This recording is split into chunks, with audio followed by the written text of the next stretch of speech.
ele lá de Presidente Prudente se inscreveu para prestar o vestibular aqui na Unicamp, em Campinas, e eu lá de Piracicaba tive a mesma ideia e também fiz a inscrição. E logo no começo de 81, nós então começamos a nos conhecer, e sempre foi uma pessoa muito especial, muito bacana, muito amigo de todos, né? E desta amizade nós continuamos porque estudamos na mesmo curso, e por algum motivo logo a gente se tornou bastante amigos, né? E na sequência, talvez 83 por aí, o Carlos Henrique foi o que me convidou para começar a estudar as Escrituras, a Bíblia, porque ele havia participado de um encontro, de um grupo aí, de um estudo aqui em Campinas. Não me recordo quem foi que apresentou, talvez o Mário, alguém que estava por aqui na época. E no caminho para pegar o ônibus, nos encontramos, e ele começou a dizer que tinha ouvido um estudo, tinha participado, com um pessoal muito interessante, bacana, que juntava os pedaços da Bíblia e ajudava a entender, né? E que a partir da próxima semana ele estaria continuando a participar, só que lá na própria Unicamp, com o Evilásio. E então nós começamos em 83, além da amizade, um caminhar com Cristo, e isso através do Evilásio, que nos apoiou, nos ajudou a entender a mensagem, a graça e o quanto Cristo era importante para as nossas vidas. E na sequência nos formamos, fomos trabalhar na mesma empresa, em áreas separadas, né? E lá também o Carlos Henrique começou a estudar a Bíblia com os colegas de trabalho. Isso também me chamou a atenção, eu fiquei um pouco junto com ele para acompanhar. E na sequência comecei a também estudar com os colegas mais próximos do trabalho, lá mesmo dentro do CPQD. Então isso também foi uma coisa importante de ver como Deus estava mexendo nas nossas vidas e atingindo outras pessoas, né? De uma forma diferente da tradicional. E depois também na sequência começou a namorar a Léo, a Lédina, e eu fui também padrinho do casamento deles. E essa nossa amizade continua. Nós moramos sempre muito próximos e ficamos só um período em que ele morou nos Estados Unidos. Ficamos mais distantes, mas sempre com o coração muito próximo. E agora também com a Ana, nós estamos sempre conversando, pelo menos até março por aí, né? Todo fim de semana a gente procurava ter um tempinho para conversar, bater papo, e sempre foi muito importante. E a Ana também vem lá de Presidente Prudente, então começou a aparecer mais algumas coisas em comum entre nós, e sempre foi uma alegria muito grande estar próximo a eles, e para nós também é um prazer a amizade dele, o carinho e as coisas que a gente tem vivido juntos. Então, acho que quem o conhece sabe que realmente é uma pessoa muito importante na vida de cada um, quem já teve o privilégio de desfrutar da amizade dele. Então, eu peço a Deus que dê um bom tempo para nós, que ele possa estar falando aquilo que Deus quer comunicar hoje para cada um de nós. Agora, você, Carol.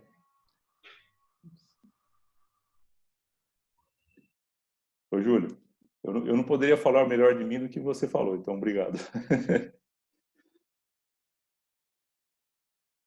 Muito bem. Pessoal, quero agradecer pela oportunidade de estar aí reunido com vocês. Conheço muitos de vocês, outros não, mas Eu acho que tudo que está acontecendo agora está permitindo que a gente conheça outras pessoas, mesmo não estando em contato. E eu diria que lá por 2011, 2012, talvez, tá?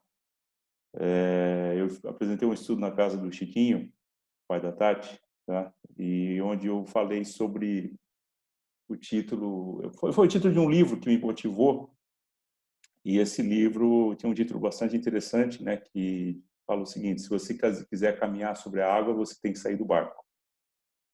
E aí eu transformei o que eu entendi, o que eu peguei desse estudo, desse livro, transformei num estudo, né, que fala de você entender o momento que na vida você tem que fazer mudanças, né?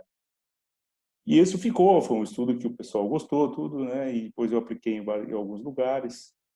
E depois, quando teve o estudo de Florianópolis, né, a reunião, né, do encontro de Florianópolis, eu estou falando aí de 2018, desculpe, 2017, tá? Exatamente, 2017, em novembro, eu apresentei um estudo falando sobre a parte profissional, tá? E eu usei como gancho, né, essas ideias de que muitas vezes você está no ambiente de trabalho e a coisa não está legal, né? E isso pode ser que Deus está falando para você, cara, mexa-se, né? Acho que é hora de você pensar numa coisa diferente, né? E aí depois, inclusive, eu estava lembrando para o Roberto agora que em fevereiro de 2018 eu apresentei na casa dele esse estudo para o pessoal de São Paulo. Bom, e agora, quando o Johnny me ligou, Johnny, desculpa aí, cara, você tentou tantas vezes me falar comigo e eu estava meio que, né, a gente não estava conseguindo se falar, mas finalmente a ideia é eu estar presencialmente aí em São Paulo e apresentar o estudo e tal, mas, né, todos sabem que nesses dias a gente está vivendo dias diferentes. E aí eu falei, olha, eu vou continuar nessa linha, né? Claro, a ideia é trazer coisas novas. Talvez quem trabalha em corporações aqui, eu não conheço o perfil das empresas em que vocês trabalham, mas certamente há muitos de vocês que trabalham em empresas grandes, que têm essa coisa toda corporativa. Eu vejo que a gente começa a ver as coisas, de tudo que está acontecendo, muito além ou de uma perspectiva diferente do que está acontecendo, que você tem na grande imprensa ou mesmo na internet. As empresas têm que sobreviver, mais do que isso, elas têm que continuar o seu plano estratégico de crescimento e elas têm que pensar no day after, tá? Vai haver um day after. E aí eu falei, puxa, de repente eu estou sentindo que Deus está usando tudo que está acontecendo conosco para a gente ver como é que o plano dele está sendo executado, né? E como isso vai trazer desafios de transformação, de mudanças. Tá? Então eu fiz aqui uma coletânea, né, de algumas coisas. Não é um material exaustivo e eu acho que vale a pena a gente começar, né? E passar para vocês aquele conteúdo que eu tenho visto e que claro, que está nas escrituras, está aí para todos, né? E talvez algum desses materiais que não estão nas escrituras, talvez nem todos conheçam. Então, vale a pena a gente também compartilhar com vocês. Né? Então, sem mais delongas, eu vou compartilhar aqui a minha tela, né? Para que a gente possa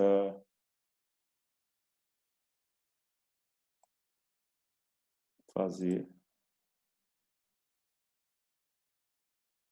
Vocês, por favor, me avisem se estiverem vendo a minha tela. Funcionando, beleza? Beleza. Tá? Eu tinha colocado era 6 de junho, porque eu tinha feito a data de maio, mas eu atualizo a hora que... a data de hoje é 6 de junho. Tá? Então, o nosso Deus é um Deus de alianças, né, que executa planos e que leva a transformações. Essa é a mensagem central. Bom, antes de começar, eu quero deixar um warning aqui, um aviso. Tá? E esses textos que eu vou compartilhar com vocês, eles têm duas origens. As escrituras, tá? Que para todos aqui é um consenso quanto à veracidade delas, né? E consultorias globais independentes. Então, o material que for dessas consultorias, que forem coisas não fake, tá? Não são coisas fakes, mas que são, assim, tendências, coisas, estudos não comprovados ainda, que o cara fala, olha, a perspectiva vai ser essa, tal, a gente não deve tomar como verdade absoluta, tá? E que vai servir de base para a gente se posicionar e ter argumentos e estar com os olhos abertos, né, para o que está acontecendo. Tá? Então, com esse warning, né, eu gostaria de começar aqui dizendo que nosso Deus é um Deus de alianças. Ele é o Senhor, é o nosso Deus, os decretos são para toda a terra, ele se lembra para sempre da sua aliança por 1000 gerações, da palavra que ordenou, da aliança que fez com Abraão, do juramento que fez a Isaac. E também, Jó diz que bem sei que tudo podes e nenhum dos teus planos pode ser frustrado. Tá? Eu gostaria que isso fosse um fio condutor em tudo que a gente vai estar vendo aqui. Tá? Mesmo quando as coisas estiverem meio nebulosas, não muito claras, a gente sabe que o nosso Deus tem o controle sobre tudo que está acontecendo. Tá?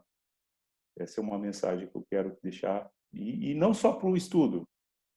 Toda vez que você ouve uma notícia desfavorável, ou alguém fala alguma coisa, a gente captura, processa, mas não pode esquecer disso que está aqui nas Escrituras. Porque senão a gente vai perder, nossa bússola vai ficar influenciada por outro ímã. Tá? Na nossa agenda hoje, a gente vai falar como Deus executa o seu plano no mundo, né? Vamos entender um pouco como é que está o contexto atual, algumas coisas para a gente ficar atentos, com os olhos mais abertos, né? E coisas para a gente não se esquecer. Bom, como que Deus executa o seu plano? Ele estabelece alianças, inicialmente. Tá? A que a gente conhece como a primeira, tá? Essa que envolve Abraão. Tá? Então, vamos pegar o texto aqui. Ora, disse o Senhor a Abraão, sai da tua terra, da tua parentela, da casa de teu pai, e vai para a terra que te mostrarei. De ti farei uma grande nação, te abençoarei, te engrandecerei o nome, se tu uma bênção. Abençoarei os que te abençoarem, e amaldiçoarei os que te amaldiçoarem, em ti serão benditas todas as famílias da terra. Partiu, pois, Abrão, como lhe ordenara o Senhor, e Ló foi com ele. Tinha Abrão 75 anos quando saiu de Harã. Ele faz uma promessa aqui para o Abrão, ainda Abrão, né, que tem um alcance da família dele, tá? Vamos dizer assim, que ele pega da nação, e depois, eu não vou tocar no estudo de hoje, né? A gente sabe o que significa essa nação. Tá? A nação não é a nação do sangue, mas a nação da fé, porque tem que abençoar todas as famílias da terra. Então, essa bênção que Deus tem quando Ele estabelece uma aliança envolve um passo de fé da pessoa com quem Deus está fazendo essa aliança e uma consequência. E essa bênção, ela ocorre em dois aspectos. O aspecto físico ou geopolítico, ou seja, a realidade de que o Abrão ia ser o fundador de um novo povo, que ia ter uma nova terra, tá? Um novo domínio territorial. E o plano espiritual, que é abrangente, atinge multidões e pode até atingir a toda a humanidade. Então, nesse esqueminha aqui, a gente vê que existe aliança que Deus faz com o homem, existe o plano que Deus executa no homem, existe essa execução que vai através do homem, e existe uma bênção de Deus para o homem. Tá? E esse é um esquema, digamos, comum que acontece quando Deus estabelece as suas alianças, das quais ele jamais se esquece. Então, aqui, exemplos, né, desses planos. A gente tem a aliança que acabamos de ver, que ele fez com Abraão, né, que Deus pede que o Abraão saia da casa dele, da terra dele, e promete uma descendência de todas as nações, e dá como contexto geopolítico que uma terra vai ser ocupada. Outro exemplo foi, inclusive, o último estudo, né, do Oswaldo, que eu não pude entrar, mas eu assisti o que foi gravado, é a questão da libertação. Tá? Se a gente for ver lá em Êxodo, quando Deus chega para Moisés e fala que o clamor dos filhos de Israel chegou até ele, e vendo essa opressão com os egípcios, então ele falou que ele vai enviar a Faraó para que tirar do povo os filhos de Israel do Egito. E o Moisés falou para Deus: quem sou eu para ir a Faraó e tirar do Egito os filhos de Israel? Deus respondeu: eu serei contigo. E esse será o sinal de que eu te enviei. Depois de haveres tirado o povo do Egito, servireis a Deus neste monte. Então aqui ele também estabelece um acordo com Moisés e diz que ele vai. E a gente viu no estudo do Oswaldo, parece que não foi combinado, eu garanto, mas ele fala que ele foi equipado para isso. Ele ficou 40 anos. Primeiro ele conheceu toda a sociedade egípcia, foi criado como um príncipe. Depois ele ficou 40 anos cuidando de ovelha. Aí ele voltou, estudado, graduado em cuidar de rebanhos e graduado em egiptologia. Aí ele foi, e ainda assim ele falou que ele não tinha condições. Mas esse é o Deus que estabelece esse tipo de aliança. Então ele pede isso, ele promete. O Moisés reage dizendo que não estava preparado, mas eu acabei de falar que ele sim estava preparado. E a promessa é uma liberdade, tá? E que dá como contexto, tem como contexto o fim de uma escravidão de 400 anos. Tá? Então essa é o esquema, tá, que Deus estabelece com Moisés, que a gente entende que existe um plano de ação, tá, terreno, e existe um plano de ação espiritual, porque a gente vê que aí ele institui a Páscoa, que já é toda a simbologia associada com a ressurreição de Jesus e a libertação dos pecados.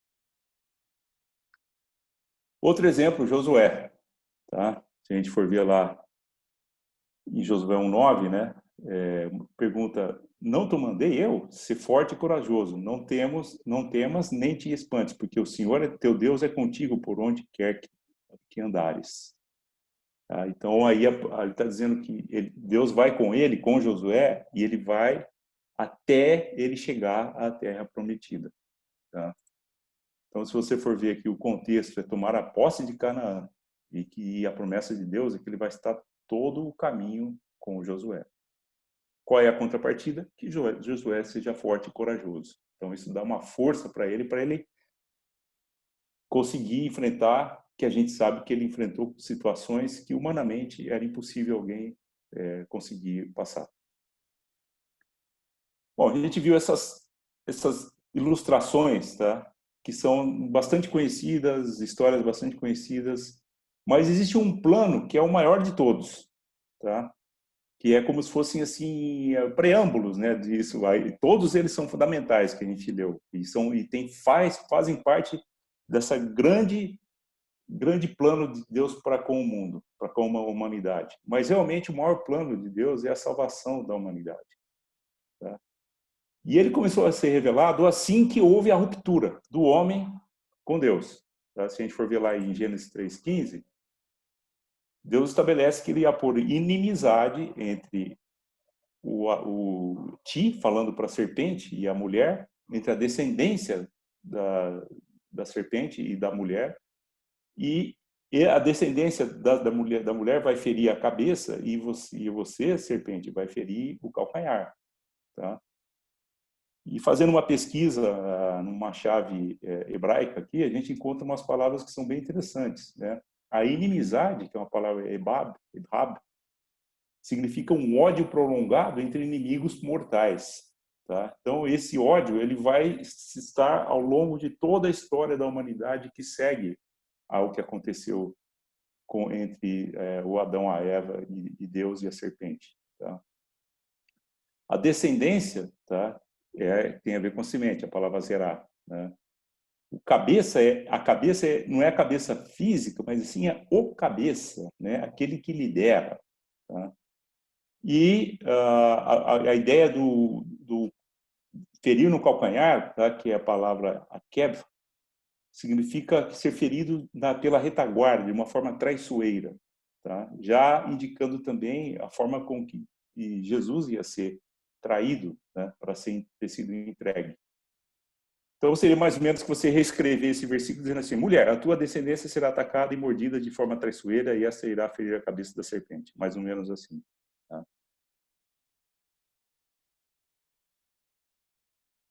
Bom, aí você fala assim, isso foi que norteou toda a história. Você pega todo o Antigo Testamento, você vai ver, tá, essa disputa. Tá? E entre as coisas que Deus estabelece, os valores, a fidelidade que ele tem com relação às suas alianças e aquilo que o povo faz com isso, aqueles que seguem têm uma consequência, aqueles que violam têm outra consequência. Agora, a pergunta que eu faço para vocês: o nosso Deus, ele estabeleceu essas alianças nos momentos históricos em que a gente estava vivendo, mas isso também não é algo que a gente pode negligenciar. Simplesmente, aconteceu porque tinha que acontecer naquela época. Aí eu pergunto, será que foi isso mesmo? Então vamos lá. Quando a gente lê lá em Daniel, tá? Quando aquela questão do sonho do rei, né? Que Deus revela para ele o conteúdo e ele faz a, a revelação ao Nabucodonosor, né? Ele está contando aqui e diz que depois de ti, Nabuco, né? Já chamava de Nabuco, era chegado nele já. Se levantará outro reino inferior ao teu e um terceiro reino de bronze, o qual terá domínio sobre toda a terra. O quarto reino será forte como o ferro, pois o ferro a tudo quebra e esmiuça. Como o ferro quebra todas as coisas, assim ele fará em pedaços e esmiuçará. Bom, a gente sabe que aqui ele está falando do reino da Nabucodonosor, que era o reino babilônico, que ele foi depois dominado pelos medo-persas, né? E que depois vieram os gregos, tá? Os helenistas. E isso foi até o ano 146, tá? E depois os romanos dominaram. Então, o contexto em que Jesus veio, a gente fala, era o Império Romano, beleza, mas o Império Romano era recente ali, tá? Uma vez que ele perdurou como Império Romano total, até 1453, quando Constantinopla caiu, mas como Império Romano unido, tá? Ele perdurou até 395, quando houve a separação entre o Império Romano do Ocidente e o Império Romano do Ocidente. Ou seja, do momento em que Cristo veio ao mundo e começou o ministério dele, início do primeiro século, foram mais 4 séculos de domínio romano global, né? E antes disso houve o domínio dos gregos, dos helenistas. Então a sociedade em que se estabeleceu a vinda de Jesus, o contexto geopolítico era um contexto em que havia o domínio cultural, e isso é presente até nos dias de hoje, a cultura grega. Tá? Os princípios filosóficos gregos, eles fazem parte da nossa cultura, a nossa sociedade. Tá? Assim como o militar e, para que não dizer também, a parte jurídica, né, dos romanos. Então, realmente, ali, naquele momento, estava acontecendo esse amálgama entre culturas que foi... Tanto é que o Novo Testamento é escrito em grego e não em latim, porque o latim não existia ainda como uma língua codificada. Aquela época foi o auge, né, do Império Romano. A forma de dominação era pax romana, né? Quer dizer, o pessoal dominava, garantia a coleta de impostos, fazia o domínio militar, mas deixava cada região, cada zona dominada, ter sua manifestação cultural, religiosa. E isso veio assim, não era uma coisa imposta. Tá? Claro que com os séculos acabou se impondo, e com a própria religião, quando foi estabelecido como religião oficial, aí sim houve uma unificação. Tá? Mas não é disso que nós estou falando aqui do ministério de Jesus, dessa época. Então, esse domínio, ou seja, para que fosse cumprida a aliança, tá? de Abraão. Imagina Abraão, né, na humildade dele, falou: tá bom, senhor, o senhor está pedindo, eu vou, mas, cara, para chegar em todas as nações, eu não tenho ideia como é que vai ser esse negócio, não. Não tenho ideia mesmo, tá? Mas vamos que vamos, né? E séculos se passaram e ninguém tinha ideia, tá? Agora, com esse contexto da vinda de Jesus, a gente sabe toda a história da igreja, a origem, lá contada em Atos, a expansão da igreja, tudo isso foi facilitado porque teve o domínio geopolítico, tá? Então, esse era o contexto que Deus escolheu para que Jesus viesse. E aí, o que Deus pede que as pessoas se arrependam, creiam e propaguem o evangelho, porque agora tem o terreno para isso. Claro, muitos não creram, questionaram, duvidaram e chegaram a condenar Jesus. Mas a gente sabe que isso aí já estava também definido no texto que a gente acabou de ver lá de Gênesis, que ia ser uma disputa de longo termo entre de Cristo e aquele que seria o filho da serpente. Bom, e aí, finalmente, quando a gente chega lá em Mateus 28, né, que é uma passagem que quase ninguém conhece, quando vem a ordem de Jesus, ide, portanto, fazei discípulos de todas as nações, batizando-os em nome do Pai, do Filho e do Espírito Santo, ensinando-os a guardar todas as coisas que vos tenho ordenado, e eis que estou convosco todos os dias até a consumação do século. Poxa, aí ele está falando, pessoal, agora vocês vão pegar o que vocês aprenderam comigo e vai passar para o resto do mundo. Eu fico imaginando os caras aqui também, tá?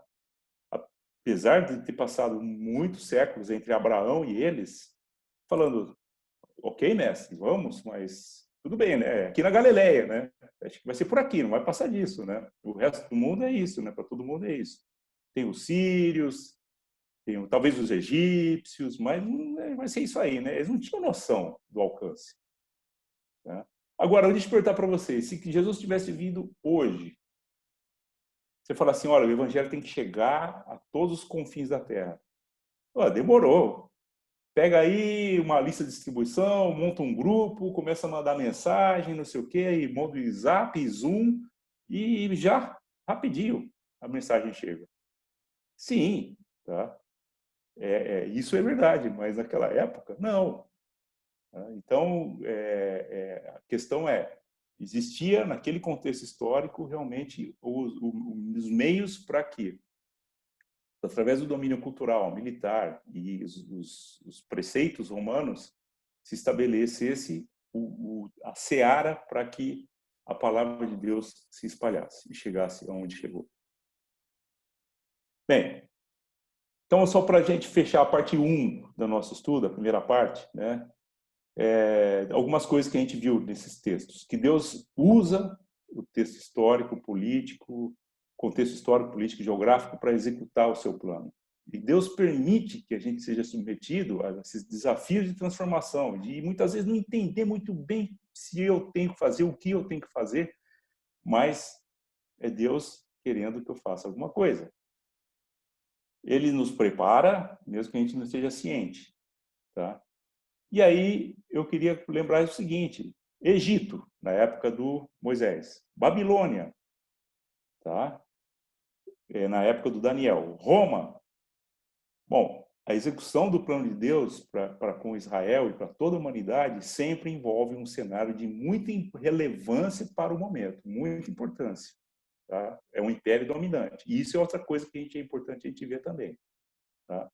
Deus não vai se revelar num confim qualquer aí para um plano. Ele pode fazer isso, mas nesses planos que ele tem, é muito importante a gente ver como que ele usa o contexto histórico, geopolítico, para fazer parte desse plano. E por que eu estou levantando tudo isso, enfatizando tudo isso? Porque nós estamos passando por um contexto histórico, geopolítico marcante. Todos nós estamos aqui por uma coisa mandada. É para ficar em casa, não podemos nos expor. Existe um inimigo invisível. Então, isso me parece que não vai ficar sem que Deus use isso de alguma forma para que os planos dele sejam executados. Ele tem isso perfeito, está reservado para a autoridade dele, mas eu queria aproveitar isso para a gente entender um pouco do que está acontecendo, pelo menos, né? Se as coisas vão acontecer, como vão acontecer, não sabemos, ninguém sabe. Por isso que a gente não pode esquecer da nossa referência, o nosso porto seguro, que é o qual? As Escrituras. As Escrituras estão aí, sempre estiveram aí, e é nela que a gente tem que procurar a referência. Mas a ideia é a gente entender o contexto que está aí por fora, para a gente começar a talvez chamar a atenção e abrir os olhos para algo que ainda não seja do nosso conhecimento ou não seja do nosso entendimento completo. Permite um copo d'água.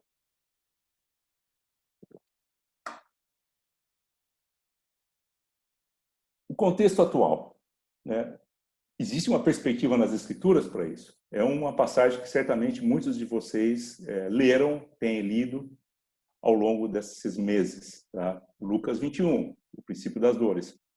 Eu não vou ler o texto todo, né? Mas eu vou enfatizar aqui que Jesus profetiza, né? E aí é registrado pelo Lucas, que se levantar-se-á nação contra nação, reino contra reino, haverá grandes terremotos, epidemias e fome em vários lugares, e coisas espantosas também, grandes sinais do céu.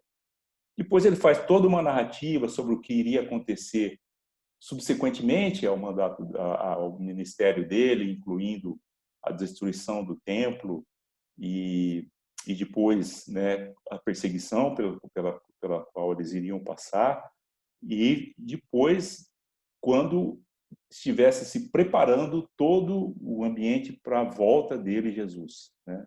Não vou explorar esses trechos agora, mas eu convido vocês a lerem, estudarem esse trecho de Lucas, porque mostra muitas coisas interessantes e como que, através de Jesus Cristo, os planos de Deus são revelados, ainda que, como já dito, não fala de datas.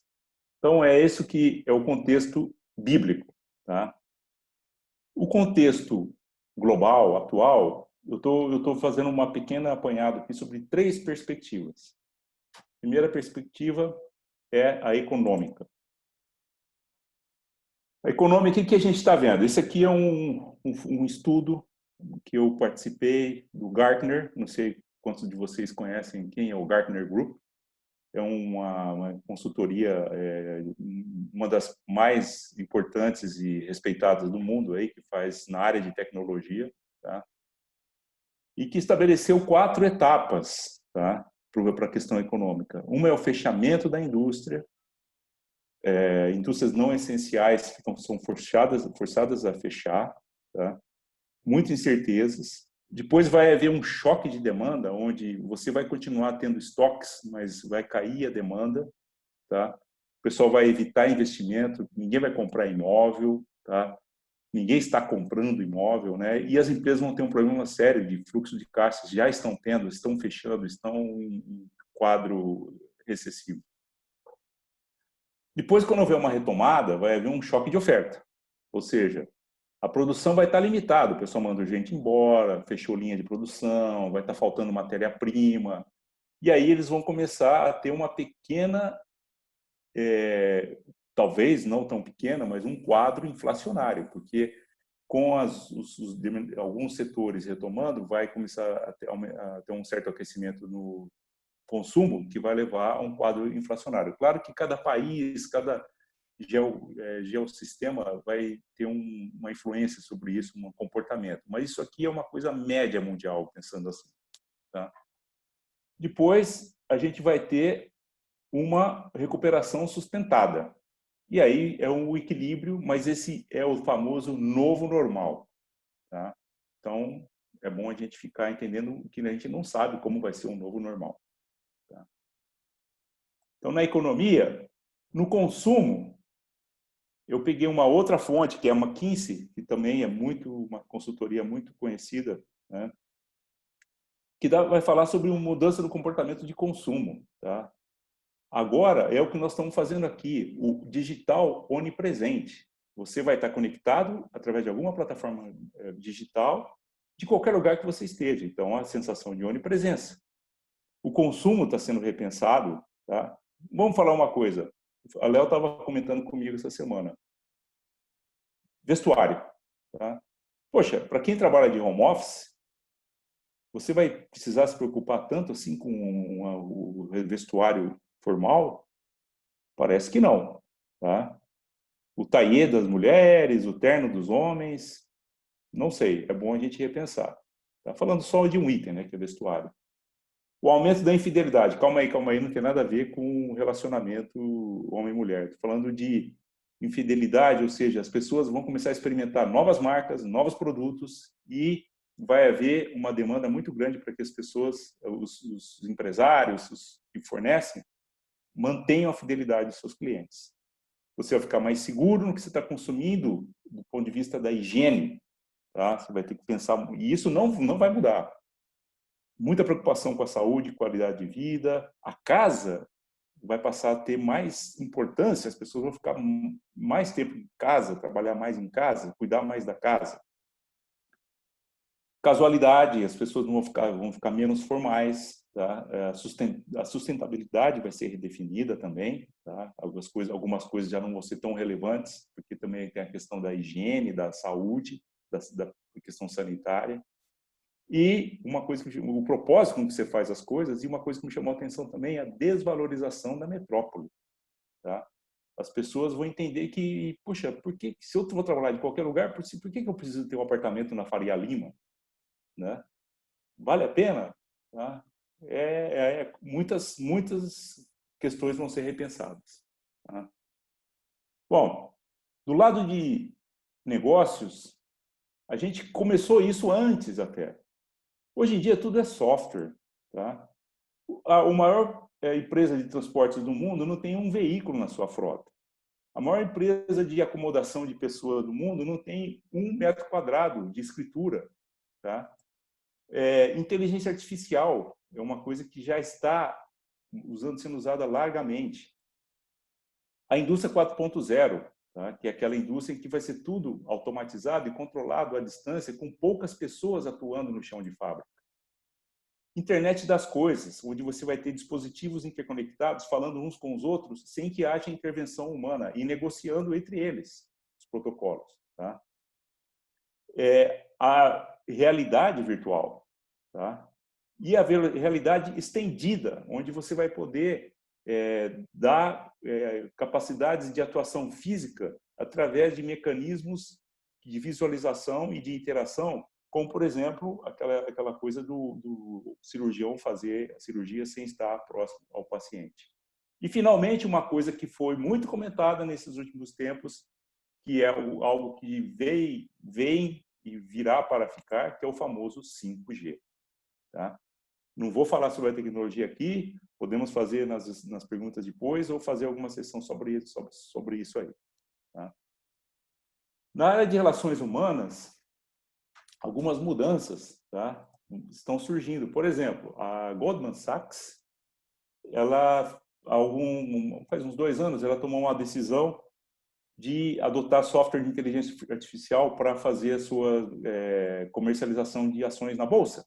Tá? Com isso, ela diminuiu o contingente de corretores, na verdade, de funcionários, porque quem faz toda a parte de negociação são algoritmos de inteligência artificial. Tá? De 300 corretores, eles têm 2 empregados agora para cuidar dos sistemas. Tá? O Watson, que é um sistema da IBM para consulta, é uma coisa que tem uma plataforma que vai ser usada principalmente agora com telemedicina e também na área de direito. Tá? A forma de fazer negócios realmente está mudando e, na verdade, para quem tem filho jovem, pequeno, deve estar pensando o seguinte: como eu vou preparar o meu filho para uma profissão que ainda não existe, não foi inventada ainda. Tá? Bom, com isso, eu vou compartilhar agora umas notícias recentes. Tá? Por exemplo, Twitter.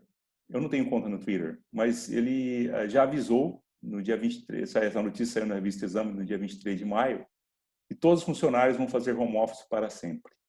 ninguém mais vai trabalhar no escritório. Também que os Estados Unidos restringiu a Huawei a ter acesso a uma tecnologia global de semicondutor. Tá? Isso saiu uma notícia no dia 18/5. Também a questão da decisão do Trump, em que ele a conta dele no Twitter teve um conteúdo que ele publicou. Houve um aviso do Twitter dizendo que aquilo lá não era uma coisa que eles estavam de acordo, que não representava a linha de pensamento do Twitter. Por causa disso, ele falou: vocês vão agora, as responsabilidades de conteúdo, vocês vão fazer parte também das atribuições de vocês. Vocês vão ser responsáveis não só para levar o conteúdo, mas também pelo conteúdo em si, porque vocês fizeram uma crítica, uma alteração daquilo que eu escrevi. E aí também só alguns dados, a gente fala que está tudo mal, a economia e tal, mas, por exemplo, a VMware, que é um grande fornecedor de software para ambientes virtuais, para cloud, tá? Teve um aumento, um crescimento de 3 dígitos em relação ao seu faturamento, agora, nesses dias. Por quê? Porque está todo mundo usando cada vez mais cloud. E aqui a cloud que eles fazem, a tecnologia deles suporta simplesmente a cloud da Amazon, que é a maior do mundo. Alguma coisa para a gente ficar atento, tá? Não sei se você já ouviu falar do crédito social, tá? Mas em 2018 saiu uma notícia, em outubro, de que o Estado chinês está montando um vasto sistema de classificação que vai monitorar o comportamento da população e classificar pelo comportamento através de um score chamado crédito social, tá? Esse crédito social vai funcionar o seguinte: o cara ele é muito ativo em mídia social, faz crítica, não sei o quê, o crédito dele baixa, né? Se ele é um cidadão do bem, fica quietinho e tal, o crédito dele fica bom. Obviamente tem que pagar imposto, tem que fazer a parte social dele, tá? Caso ele tenha um mau crédito, o cidadão pode ser impedido de voar, usar trens, a velocidade de internet dele pode ser baixada, o indivíduo ou os filhos dele podem ser impedidos de ser matriculados nas melhores escolas, os melhores postos de trabalho ele pode ficar difícil para ele. Ele pode, em alguns melhores hotéis, ele também pode não ser permitido frequentar. Os animais de estimação dele podem ser confiscados e ele vai ter uma tarja de mau cidadão. Tá?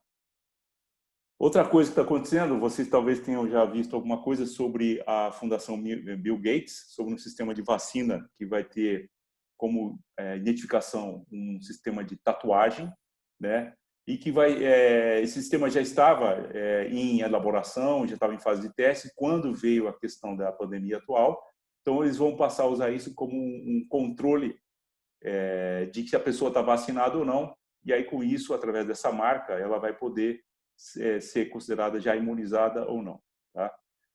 Li uma notícia mais recente ainda de que o Trump estava barrando esse plano. Não sei se ele vai fazer isso, como ele vai fazer isso, mas eu imagino que se ele fizer isso vai ter uma abrangência dos Estados Unidos. Mas como é uma fundação mundial, os projetos talvez possam dar sequência em outros territórios.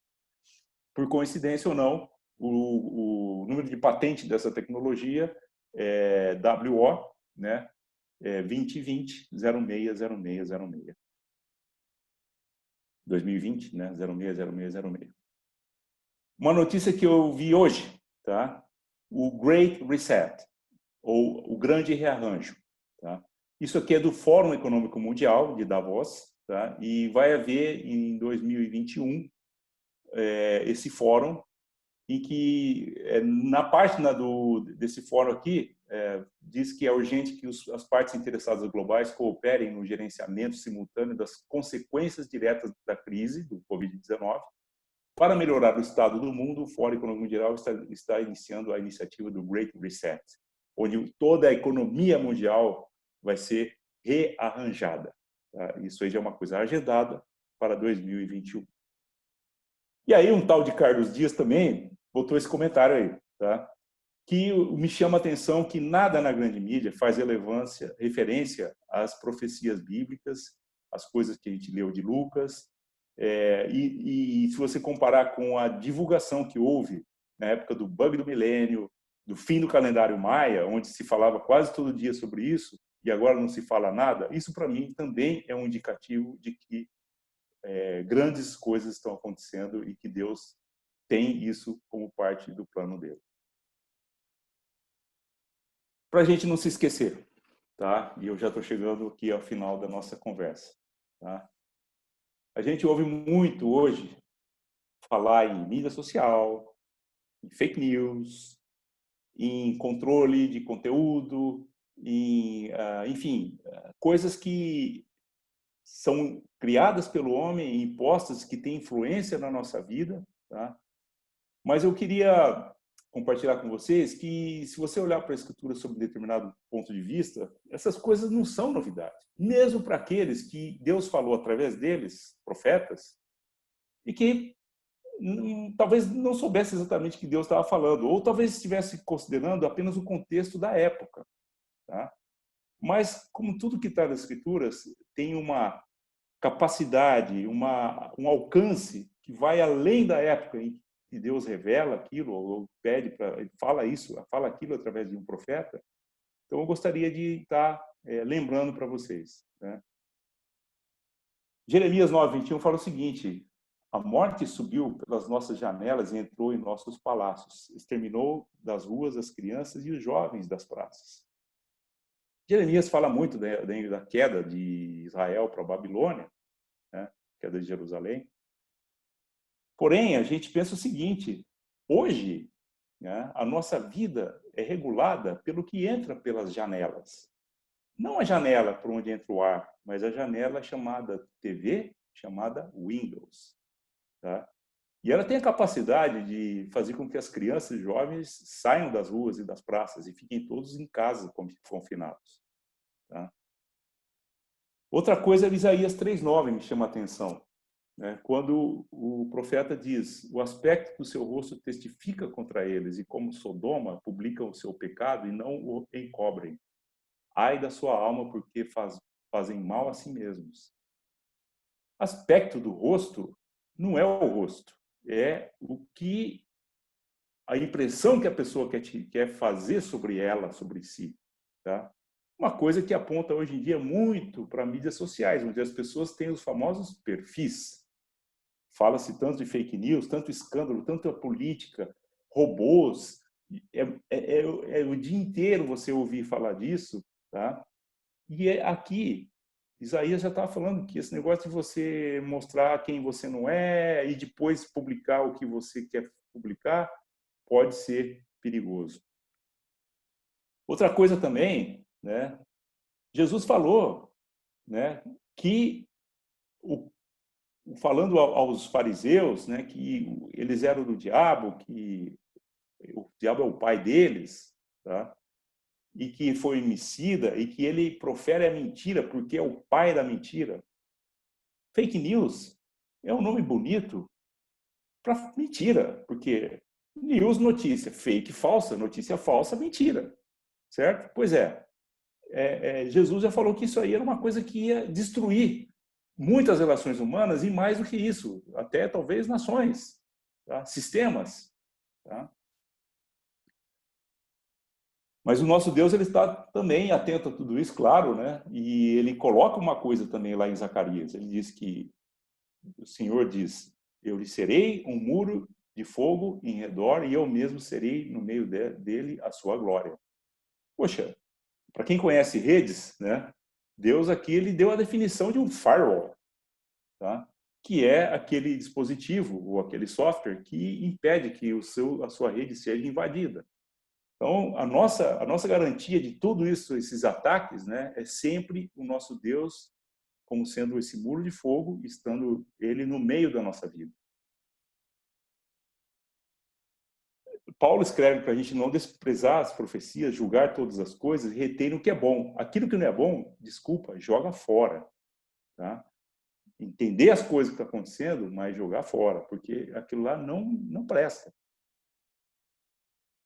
E, finalmente, a gente tem que entender que, como está lá em Tessalonicenses, relativamente aos tempos e às épocas, não há necessidade que eu vos escreva, pois vós mesmos estáis inteirados com precisão de que o dia do Senhor vem como o ladrão da noite.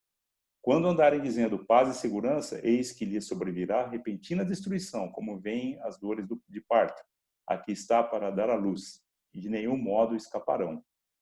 Então, se existe um caos instaurado hoje, e falam até que pode haver outras ondas piores, vai chegar um momento que vai ter que ter paz. E talvez a paz seja estabelecida através desses mecanismos que estão começando a surgir, né? Como, por exemplo, esse fórum de Davos. Tá? Bom, gente, de conteúdo é o que eu tinha para compartilhar com vocês. Espero ter ficado no tempo. Deixa eu ver, são 5 para 6. Talvez tenha passado um pouquinho do que eu tinha pensado. Mas agora eu devolvo aí a palavra para o nosso chairman, né, o Roberto, para que ele possa aí talvez fazer alguma coisa, uma observação ou abrir para algumas perguntas, né? Não sei o tempo que as pessoas têm, mas então é isso. Obrigado pelo tempo de vocês. Não, obrigado pelo chairman, rapaz. Fiquei honrado agora, viu? Nossa Senhora. Não, acho que seria interessante aí, quem quiser fazer algum comentário, pergunta, observação, a hora é agora. Vamos deixar os microfones no mudo para não se atrapalhar. A pessoa, né, sai do mudo, faz a pergunta, tal, né? E é a oportunidade de fazer alguma observação. Eu gostaria, posso falar, Carlão? Opa! Tá me ouvindo? Alto e claro. Vou tentar ser breve, que eu gosto de falar bastante, mas vamos lá. Quando a gente esteve em Florianópolis, eu estava numa situação financeira muito ruim, o Carlão sabe disso, e eu comecei umas ideias de novos negócios, e quando o Carlão deu aquele depoimento na palestra, que ele estava passando uma fase muito ruim dentro da HP, que ele orou incessantemente para poder entrar numa reunião, e a reunião foi uma merda, e ele falou assim, pô, eu vou sair da HP. Deus me mostrou que eu vou sair da HP. Isso aconteceu, e naquele momento, da maneira que ele falou, para mim, assim, eu ia fazer o contrário, né? Falar, pô, pai, você me abandonou, eu pedi para você me ajudar, e a reunião foi uma droga em si, nas palavras do Carlão. Então, a minha observação que eu quero dizer é que, em cima, assim, da fé, de você acreditar na segurança, eu tenho, lá eu comecei um novo negócio, e nesse ano, para 2020, eu pedi, eu orei, sim, constantemente para que Deus abençoasse o meu novo negócio, os meus novos objetivos, num foco de empresarial diferente. E ele fez da maneira que fez o Carlão. Eu perdi 50% dos meus contratos na virada do ano. Perdi 50% dos meus contratos na virada do ano. E com a pandemia chegando, eu perdi mais uns 30%. Então, não tem outro jeito. Agora eu vou ter que fazer outro negócio, entendeu? Porque quando você fica abraçado em um, você não consegue abandonar totalmente. E há tempos atrás eu poderia estar desesperado, vamos falar assim, nossa, eu perdi, eu estou ferrado, o que eu vou fazer? Não, eu estou na fé porque foi eu que pedi para Deus me tirar dessa zona de conforto e não fazer mais do mesmo. Então, ele me tirou tudo e agora eu estou trabalhando na outra área porque eu preciso e foi o que eu pedi, né? Então ele falou, não é isso que você quer? Tá, então, essa é a diferença de quando você está orando na fé. Há 10 anos atrás eu já ia virar, revoltar e falar, pô, pai, você tá me quebrando de novo, entendeu? Então, essa é minha observação, minha colocação, que a gente não pode abandonar, a gente pede e ele faz, a gente às vezes não entende o que ele está fazendo, mas eu agradeço a Deus por isso, porque mesmo nessa pandemia do jeito que está, os meus negócios clarearam um rumo, eu tenho um rumo diferente para minha vida e para minha empresa em cima de um cenário péssimo de economia, mas eu tô feliz, entendeu? Que os negócios vão estar sendo mudados na marra. Obrigado. Valeu.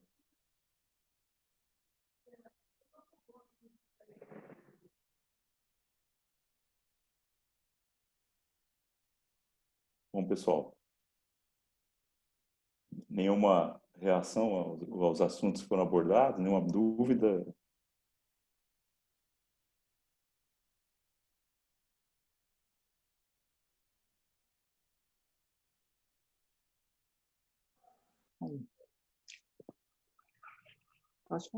Carlão, eu gostei demais do seu estudo.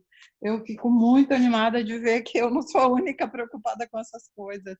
E ver que você está alertando com dados concretos.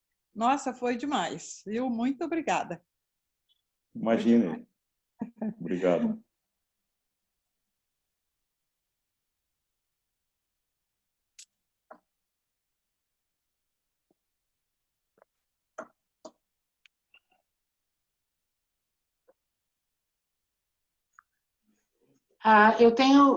Ando pensando exatamente nesse momento, e você trouxe uma série de versículos que falam de momentos de extremo caos, né, de extrema tensão. E o que me parece, apesar de eu já não ser mais uma profissional nativa, é que há uma mudança, há novas atividades profissionais e há uma mudança enorme, né, nas já existentes, né? Então, na verdade, essas mudanças todas, esse momento de parada nos faz ver que nada vai ficar igual, nada. Uhum. Nós vamos mudar, o mundo vai mudar, as coisas vão mudar, as atividades vão mudar. E eu não sei se a gente está tão preparado para isso. Eu falo em preparado em termos emocionais, educacionais, estrutura educacional, escola. Como é que você enxerga isso, já que você está sempre lidando com estudos avançados nesse sentido? Olha, eu acho que a questão de estar preparado tem uma mensagem que eu queria deixar clara aqui, né? É que a gente nunca está preparado, né? E imagine, né, o Moisés, né, que viu a sarça ardente, né, e falou, Deus deu essa missão para ele, falou, não, Senhor, não estou preparado. E ele estava, né? Na verdade, a gente nunca sabe quando está preparado, se está preparado. No plano de Deus, a gente tem que estar procurando sempre na palavra esse preparo. Tá? No plano humano, que é a questão de como eu vou me equipar como cidadão, né? Na verdade, as coisas estão sendo criadas de uma velocidade muito grande, né? Eu tive numa reunião a semana passada, obviamente foi como uma reunião dessa, né, reunião de trabalho, onde eu estava com um parceiro nosso, tecnológico, e um cliente veio dar um testemunho. Esse cliente, ele é dono de uma instituição na Colômbia de ensino à distância.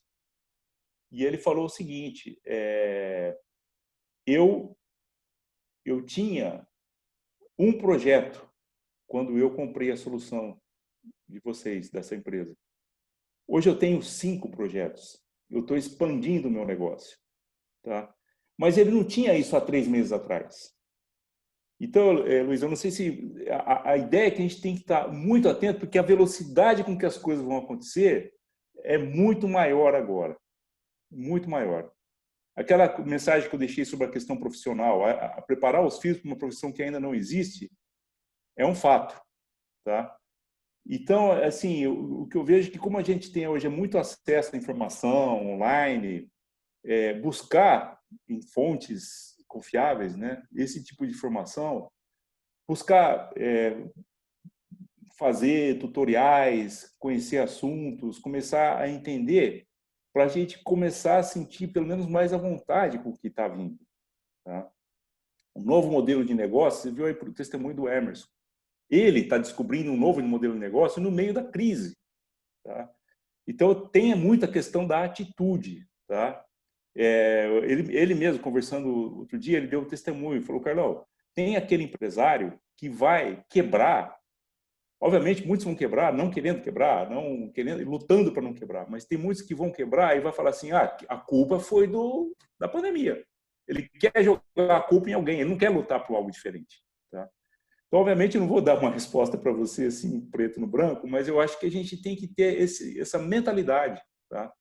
de saber que as coisas vão continuar, vão mudar, e entender todas essas tendências que eu passei para vocês, e existem outras, né? De que existe um cenário mundial agora em que as nossas vidas vão passar, talvez, ficar mais expostas a esses cenários, né? A fraqueza das nações, né, do ponto de vista econômico, vai levar a uma fraqueza de determinadas instituições, né? e isso vai dar abertura para que outras instituições, outros regimes, né, possam se estabelecer. Para não entrar em pânico, a gente fica olhando para a Escritura, porque a Escritura nos garante que tudo é parte de um plano. Tá? Então, vamos estar talvez mais firmes, né, nas Escrituras. Carlão, e também, assim, acho que é importante lembrar aquela história, né, da nota falsa, né? Você pode querer ser especialista das notas falsas que vão surgindo, né? Só que vão surgir tantas notas que, de repente, você não vai dar conta de ser especialista em saber quais são as falsas. A outra alternativa é você cada vez se especializar mais na verdadeira, né? Então, eu vejo que a Escritura, ela nos mostra várias coisas imutáveis, né? Deus é imutável, seu plano é imutável, né? E vejo que Deus nos deu a Escritura, né? Que ela vai ser cada vez mais chamada à obsolescência, né? Porque o mundo, né? Fala isso, por que você vai seguir esse negócio obsoleto, esse negócio não serve para nada, né? Deus vai ser considerado obsoleto, né? E a igreja vai ser considerada obsoleta. E assim por quê? Porque as únicas coisas que realmente vão dar estabilidade em tempos de tantas mudanças, né, são as coisas que Deus nos deu, né? Então, os profetas tinham as profecias como as coisas seguras, que não, tudo mudou, mas as profecias de Deus não mudaram. Então, o que eu quero dizer com isso? Realmente, cada um na sua área de negócio vai ter que descobrir como se comunicar no mundo atual, como mexer com tecnologia, só que tudo isso não vai resolver o problema dele, certo? Vai ajudá-lo a adequar no mundo que ele vive. Então, a gente como igreja, certo? O que a gente tem que fazer, né? Nós temos que, eu acho que a pandemia está nos ajudando também, a gente ver que a gente pode ajudar um ao outro à distância, que a gente não precisa se restringir às pessoas da nossa cidade, do nosso bairro. Depois, que a palavra de Deus ela tem que ser estimulada, ensinada e tal. Depois, que as pessoas também têm as suas angústias e elas precisam de amigos, certo? Então, por quê? Porque os tempos vão ser difíceis. Então, eu acho que é isso, que assim, que se a gente não se apegar, né, fortalecer um ao outro na palavra e no andar com Deus, tempo de oração, eu acho que todo mundo corre o risco de procurar outras alternativas, e não é essas o que Deus está nos pedindo. É verdade. E sem falar que vai chegar um momento, né, pelas profecias bíblicas, né, que vão surgir alternativas, né, viáveis e boas e suaves aos ouvidos para que as pessoas prestem esse culto ou tenham um desenvolvimento espiritual, que não são as Escrituras, que não é o nosso Deus, que não é Jesus Cristo, entendeu? Então, vai acontecer isso, faz parte de um plano. Né? Então, mais e mais a gente tem que ficar atento. E essas coisas